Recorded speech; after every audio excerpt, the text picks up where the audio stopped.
మన ప్రపంచంలోనే అతిపెద్ద స్కూల్ ఎక్కడ ఉందో తెలుసా? మన భారతదేశంలోనే లక్నోలో ఉంది. ఈ స్కూల్ పేరు సిటీ మాంటెసరీ స్కూల్. అయితే ఈ స్కూల్ని జగదీష్ గాంధీ అనే వ్యక్తి 1959వ సంవత్సరంలో స్థాపించాడు. అలాగే ఈ స్కూల్ మొత్తం 56,000 మంది విద్యార్థులు, 4,500 మంది స్టాఫ్ ఉన్నారు. అలాగే ఈ స్కూల్కి the largest school in the వరల్డ్గా Guinness Book of World Records కూడా ఉంది. లక్నోలోనే 18 క్యాంపస్లలో ఈ సిటీ మాంటెసరీ స్కూల్ ఉంది. అలాగే ఈ school co education English medium private school. చాలామంది పతంజలి కంపెనీ బాబా రామ్దేవ్ది అని అనుకుంటారు. కానీ నిజానికి బాబా రామ్దేవ్కి పతంజలి కంపెనీలో 1% వాటా కూడా లేదు. ఈ కంపెనీ ఆచార్య బాలకృష్ణ గారిది. ఈయనకు పతంజలిలో 94% వాటా ఉంది. Google CEO Sundar Pichai, Microsoft CEO Satya Nadella మరియు క్రిస్టియానో రొనాల్డో వీళ్ళ ముగ్గురి ఆస్తి కంటే కూడా ఆచార్య బాలకృష్ణ గారి ఆస్తి చాలా ఎక్కువ. ఇతని ఆస్తి విలువ దాదాపు $2.3 బిలియన్ ఉంటుంది. అయితే ఈ పతంజలి కంపెనీ స్టార్ట్ చేయడానికి 2007లో ఇతను ఒక ఎన్ఆర్ఐ దగ్గర 60 కోట్లు అప్పు తీసుకున్నాడట. సో మిగతా 6% వాటా వీళ్ళదే. మరి బాబా రామ్దేవ్కి డబ్బులు ఎలా అంటే ఓన్లీ ప్రమోషన్ డబ్బులు మాత్రమే. అయితే 2007 నుంచి 2017 వరకు ఈ కంపెనీకి 10 టైమ్స్ గ్రోత్ వచ్చింది. సో దీంతో ఆచార్య బాలకృష్ణ గారు మన ఇండియాలోనే రిచెస్ట్ పర్సన్ అయ్యాడు. అక్కినేని నాగ చైతన్య 26 నవంబర్ 1986లో హైదరాబాద్లో జన్మించాడు. అయితే అమ్మ నాన్నల మధ్య గొడవల కారణంగా తల్లితో పాటు మద్రాసు వెళ్ళిన చైతు తన ప్రాథమిక విద్యను అక్కడే కంప్లీట్ చేశాడు. చదువుకునే రోజుల్లో గిటార్, డ్రమ్స్ను వాయిస్తూ బ్యాండ్లో పాల్గొనేవాడు. మొదట్లో యాక్టింగ్ మీద ఇంట్రెస్ట్ చూపని చైతు కార్ రేసింగ్ అంటే చాలా ఇష్టపడేవాడు. కానీ తండ్రి ఇచ్చిన ప్రోత్సాహంతో యాక్టింగ్ వైపు అడుగులు వేశాడు. ముంబైలోని యాక్టింగ్ స్కూల్లో మరియు కాలిఫోర్నియా హాలీవుడ్ స్టూడియోలోనూ యాక్టింగ్లో ట్రైనింగ్ తీసుకున్నాడు. అయితే నాగ చైతన్యని జోష్ చిత్రం ద్వారా తెలుగు తెరకు గ్రాండ్గా పరిచయం చేశాడు నాగార్జున. నటన నాన్నది, స్టైల్ మేనమామ వెంకిది అందిపుచ్చుకున్న నాగ చైతన్య తొలి సినిమా పూర్తి కాకుండానే తమిళ డైరెక్టర్ గౌతమ్ మీనన్ మూవీ ఏమాయ చేసేవాళ్ళో ఛాన్స్ కొట్టేశాడు. భారీ అంచనాలతో విడుదలైన జోష్ బాక్సాఫీస్ దగ్గర సందడి చేయలేకపోయినా నటుడిగా చైతుకి గుర్తింపునిచ్చింది. ఆ తర్వాత ఎక్కువ గ్యాప్ లేకుండా విడుదలైన ఏమాయ చేసావే మూవీ హిట్ అవ్వడంతో చైతు హీరోగా నిలదొక్కున్నాడు. ఇలా నాగ చైతన్య కెరీర్ స్టార్ట్ అయ్యింది. ఇప్పుడు మీకు ఒక ప్రశ్న. ఒక వ్యక్తి 1975లో పుట్టాడు. అతడు 1975లో చనిపోయాడు. కానీ చనిపోయే సమయానికి అతని వయస్సు 25 సంవత్సరాలు. ఇది ఎలా సాధ్యం? ఆలోచించి ఆన్సర్ని కామెంట్ చేయండి.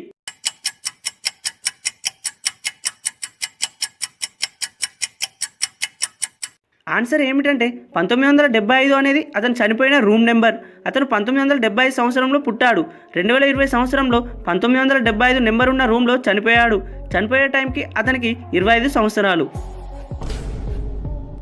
వివిధ రాష్ట్రాల్లో పెట్రోల్ డీజిల్ రేట్స్ డిఫరెంట్గా ఉంటాయి కదా. అసలు పెట్రోల్ డీజిల్ రేట్స్ ఎలా నిర్ణయిస్తారో ఇప్పుడు తెలుసుకుందాం. కేంద్రం నుంచి రాష్ట్రాలకు, అక్కడి నుంచి పెట్రోల్ బంకులకు చేరి అక్కడ రిటైల్ అమ్మకాలు జరుగుతాయి. అయితే పెట్రోల్ బేస్ ధర బంకుల దగ్గరికి వచ్చేసరికి రెట్టింపు అవుతుంది.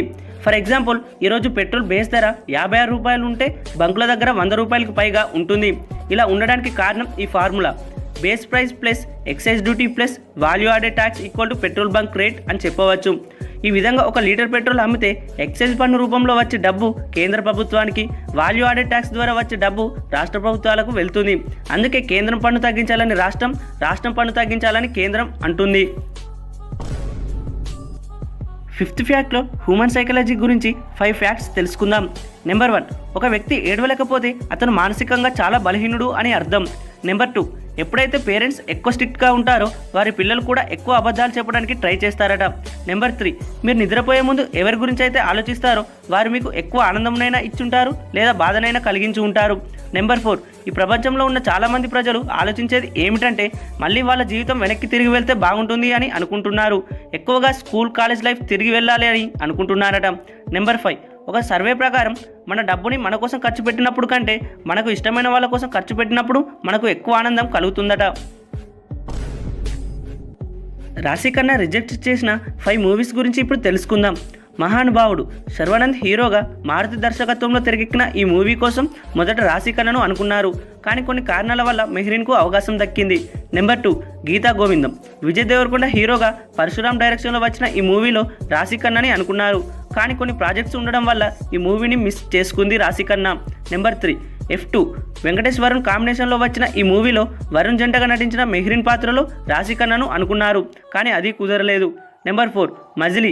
నా చైతన్య సంబంధ జంటగా నటించిన ఈ మూవీలో సెకండ్ హీరోయిన్గా రాశిఖన్నాను అనుకున్నారు, కానీ ఈమె నో చెప్పడంతో దివ్యాంశను సెలెక్ట్ చేశారు.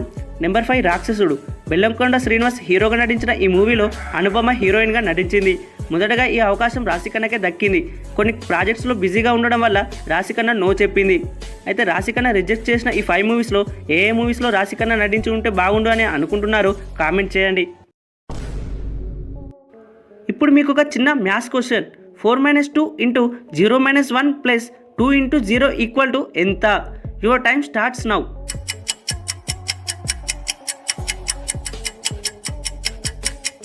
Time up. ఆన్సర్ వచ్చేసి 3. మీరు టైం అయిపోయే లోపల చెప్పగలిగారా? కామెంట్ చేయండి. 7th ఫ్యాక్ట్లో నెంబర్ 7 యొక్క ప్రాముఖ్యత గురించి తెలుసుకుందాం. 7వ నెంబర్ వరల్డ్లోనే లక్కీయెస్ట్ నెంబర్ అని చెప్పవచ్చు. ఎందుకంటే వారానికి 7 రోజులు ఉంటాయి.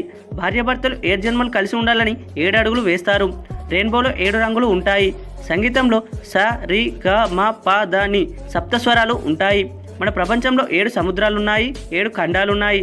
అలాగే ప్రపంచంలో 7 వింతలున్నాయి. విస్తీర్ణం ప్రకారంగా చూసుకుంటే ఇండియా ప్రపంచంలోనే 7వ అతిపెద్ద country. Famous football player Cristiano Ronaldo, famous cricket player MS Dhoni, వీళ్ళిద్దరు jersey number 7. MS Dhoni birthday కూడా 7వ నెల 7వ తేదీ. జేమ్స్ బాండ్ని 007 అని రిప్రజెంట్ చేస్తారు. ప్రపంచంలో మనిషిని పోలిన మనుషులు 7 ఉంటారని అంటారు. హిందూ ధర్మాన్ని సప్త ఋషులు కలిసి తయారు చేశారు. బైబిల్ కూడా 7 చర్చిలతో బేస్ అయి ఉంటుంది. అలాగే BTS ఆర్మీలో 7 మెంబర్స్ ఉంటారు. ఇంకా ప్రపంచంలో చాలామంది 7ని లక్కీయెస్ట్ నెంబర్గా చెప్పుకుంటారు. మీ లక్కీ నెంబర్ ఏదో కామెంట్ చేయండి. నదులకు ప్రాజెక్టులకు వరద ఎక్కువైనప్పుడల్లా TMC క్యూసెక్ అనే పదాలు వాడుతూనే ఉంటారు. ఈ వర్డ్స్ వానాకాలంలో తరచుగా వింటూనే ఉంటాం. అయితే నీటి నిల్వ గురించి మాట్లాడినప్పుడు TMCలలో చెప్పాలి. అదే నీటి ఇన్ఫ్లో అవుట్ఫ్లో గురించి మాట్లాడితే క్యూసెక్లలో చెప్పాలి. అయితే TMC క్యూసెక్ల అర్థం ఏమిటో ఇప్పుడు తెలుసుకుందాం.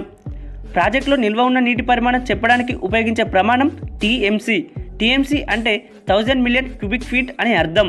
అంటే 100 కోట్ల ఘనపుట అడుగులు అని అర్థం. ఒక TMC అంటే 2,80,00,000 క్యూబిక్ మీటర్లు. అదే క్యూసెక్ అంటే సెకండ్ కాలంలో ప్రవహించే ఘనపుట అడుగుల నీరు అని అంటారు. క్యూసెక్ అంటే క్యూబిక్ ఫీట్ పర్ సెకండ్ అని అర్థం. ఒక సెకండ్ టైంలో ఘనపుట అడుగుల నుంచి ప్రవహించే నీరు 28 లీటర్లు. ఏదైనా ఒక రిజర్వాయర్ నుంచి కాలువ ద్వారా 11,000 క్యూసెక్ల నీరు 24 గంటల పాటు ప్రవహిస్తే ఒక TMC నీరు వెళ్ళిపోతుందని చెప్పవచ్చు. ఇప్పుడు మీకు ఒక ప్రశ్న. ఇక్కడ ఉన్న ఫోటోలో కొన్ని నెంబర్స్ కలిసిపోయి ఉన్నాయి. అవి ఏమిటో కనుక్కొని కామెంట్ చేయండి. Your time starts now.